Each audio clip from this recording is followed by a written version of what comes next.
चलिए आज एक ऐसी टेक्नोलॉजी की कहानी में चलते हैं जिसने हमारी दुनिया को हमेशा हमेशा के लिए बदल कर रख दिया। प्रिंटिंग। ये सिर्फ कागज पर स्याही की बात नहीं है, ये तो एक पूरी क्रांति की कहानी है। जरा सोचिए, अगर किताबें, अखबार या पोस्टर होते ही नहीं तो कोई भी जानकारी कैसे फैलती, हमारी दुनिया दिखती कैसी। बस यही सवाल है जिसके इर्द गिर्द आज की हमारी पूरी कहानी घूमेगी। तो प्रिंटिंग से पहले की दुनिया थी कैसी? कुछ ऐसी जैसा कि आप इस तस्वीर में देख सकते हैं। ये एक पांडुलिपि वर्कशॉप है। यहाँ एक एक किताब को हाथ से लिखने, उसे सजाने और फिर उसकी जिल्द करने में पूरी की पूरी टीम को महीनों और कभी-कभी तो सालों लग जाते थे। इसका मतलब साफ था, ज्ञान बस कुछ ही लोगों के हाथ में था, क्योंकि हर किताब अपने आप में एक बेशकीमती खजाना थी। तो इस कहानी की शुरुआत होती है पूरब से, जहां प्रिंट टेक्नोलॉजी की पहली चिंगारी भड़की थी। और ये एक ऐसी चिंगारी थी जिसने धीरे धीरे पूरी दुनिया में आग लगा दी। तो देखिए, इसकी शुरुआत हुई चीन से करीब करीब 594 ईस्वी में वुड ब्लॉक प्रिंटिंग के साथ। बहुत जल्द बौद्ध मिशनरियों के जरिए ये टेक्नोलॉजी जापान भी पहुंच गई और 868 ईस्वी आते आते दुनिया की सबसे पुरानी प्रिंटेड किताब डायमंड सूत्र बनकर तैयार हो चुकी थी। अब शुरुआत में प्रिंटिंग का मकसद सिर्फ कॉपी करना नहीं था। असली मकसद था हाथ से की गई खूबसूरत लिखावट यानी कैलीग्राफी की कला को जिंदा रखना। कारीगर लकड़ी के ब्लॉक पर इतनी सफाई से अक्षर तराशते थे कि छपी हुई किताब भी बिल्कुल हाथ से लिखी हुई किताब की तरह ही एक कलाकृति लगे। और चीन में प्रिंट का इस्तेमाल सिर्फ कह सकते हैं सरकारी कामों तक ही नहीं रुका। जल्द ही व्यापारी अपने काम धंधे की जानकारी के लिए इसका इस्तेमाल करने लगे और आम लोग वो मनोरंजन के लिए काल्पनिक कहानियां और कविताएं पढ़ने लगे। कमाल की बात तो ये है कि उस दौर में महिलाओं ने भी अपनी रचनाएं प्रकाशित करना शुरू कर दिया था। चलिए अब चीन से जरा जापान की तरफ चलते हैं। वहां वुड ब्लॉक प्रिंटिंग ने एक बिल्कुल नई और जीवंत शहरी कला को जन्म दिया। कलाकारों, चाय घरों और शहरों की रोजमर्रा की जिंदगी के रंगीन चित्र इतने पॉपुलर हुए कि कला महलों से निकलकर आम लोगों के घरों तक पहुंच गई। इस कला को एक खास नाम दिया गया था, उकियो, जिसका मतलब है तैरती दुनिया के चित्र। ये उस वक्त के आम शहरी जीवन का एक आईना थी जिसे प्रिंट ने हजारों लाखों लोगों तक पहुंचा दिया। अब कहानी मोड़ लेती है और पहुंचती है यूरोप। यहां हालात ऐसे बन रहे थे कि किताबों की मांग तो जबरदस्त थी, लेकिन उसे पूरा करने का कोई कारगर तरीका मौजूद नहीं था। और फिर एंट्री होती है मार्को पोलो की।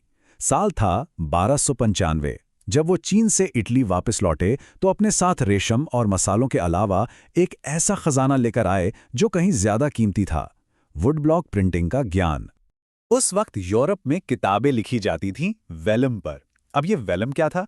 ये जानवरों की खाल से बनता था और ये इतना महंगा होता था कि किताबें सिर्फ अमीर, शाही खानदानों और मठों तक ही पहुंच पाती थीं। तो अब यूरोप में दो तरह की किताबें हो गई थीं। एक तरफ थी हाथ से लिखी हुई बेहद महंगी किताबें और दूसरी तरफ थी वुड ब्लॉक से छपी सस्ती किताबें जिन्हें अब व्यापारी और छात्र भी खरीद सकते थे। आप देख रहे हैं, एक बड़ी तकनीकी क्रांति के लिए स्टेज पूरी तरह से तैयार हो रहा था। ये दो तस्वीरें प्रिंटिंग की दो बिल्कुल अलग दुनिया दिखाती हैं। एक तरफ है जापान, जहां प्रिंट आम लोगों की कला बन गया, और दूसरी तरफ है यूरोप, जहां शुरुआत में ये सिर्फ ऊंचे तबके के लिए पवित्र ग्रंथों तक ही सीमित था। और फिर कहानी पहुंचती है अपने सबसे अहम मोड़ पर, योहान गुटेनबर्ग का वो क्रांतिकारी आविष्कार जो दुनिया को हमेशा के लिए बदलने वाला था। मिलिए योहान गुटेनबर्ग से, जर्मनी के एक व्यापारी के बेटे। लेकिन जो बात सबसे अहम थी वो था उनका पेशा। वो एक सुनार थे, एक माहिर सुनार, और बस यही हुनर एक बहुत बड़ी क्रांति की वजह बनने वाला था। देखिए, गुटेनबर्ग की असली जीनियस, उनका जो कमाल था, वो उनके स्किल्स के इस अनोखे मेल में था। वो पत्थरों को चमकाना भी जानते थे, सुनारी के तो मास्टर थे ही, और छोटी छोटी चीजें बनाने के लिए शीशे के सांचे बनाने में भी माहिर थे। और साथ ही उन्हें वाइन और जैतून पेड़ने वाली प्रेस की भी गहरी समझ थी। और यहीं पर उन्होंने अपना सारा हुनर एक साथ जोड़ दिया। जैतून की प्रेस से उन्हें प्रिंटिंग प्रेस का आइडिया मिला और गहने बनाने वाले सांचों का इस्तेमाल उन्होंने अक्षरों के लिए मेटल टाइप बनाने में किया। मतलब उन्होंने अलग अलग दुनिया की टेक्नोलॉजी को मिलाकर कुछ ऐसा बना दिया जो बिल्कुल नया था। 1448 आते आते उनका सिस्टम एकदम तैयार था। और जानते उन्होंने पहली किताब कौन सी छापी? बाइबल। उन्होंने लगभग 180 कॉपियां छापीं और इसमें उन्हें 3 साल लगे। उस जमाने के हिसाब से ये तो मतलब बिजली की रफ्तार से काम हो रहा था। तो अब कहानी के आखिरी हिस्से में चलते हैं और देखते हैं कि कैसे गुटेनबर्ग का ये आविष्कार जंगल की आग की तरह फैला और पूरे यूरोपीय समाज को बदल कर रख दिया। जरा इन आंकड़ों पर गौर कीजिए। पहले 100 सालों में यानी 1450 से 1550 के बीच यूरोप में लगभग 2 करोड़ किताबें छपीं। लेकिन अगले ही 100 सालों में यह संख्या 10 गुना बढ़कर 20 करोड़ हो गई। आप सोच सकते हैं, ये तो जैसे ज्ञान का एक धमाका था। इस बदलाव ने ना समाज के जानकारी लेने का तरीका ही बदल दिया।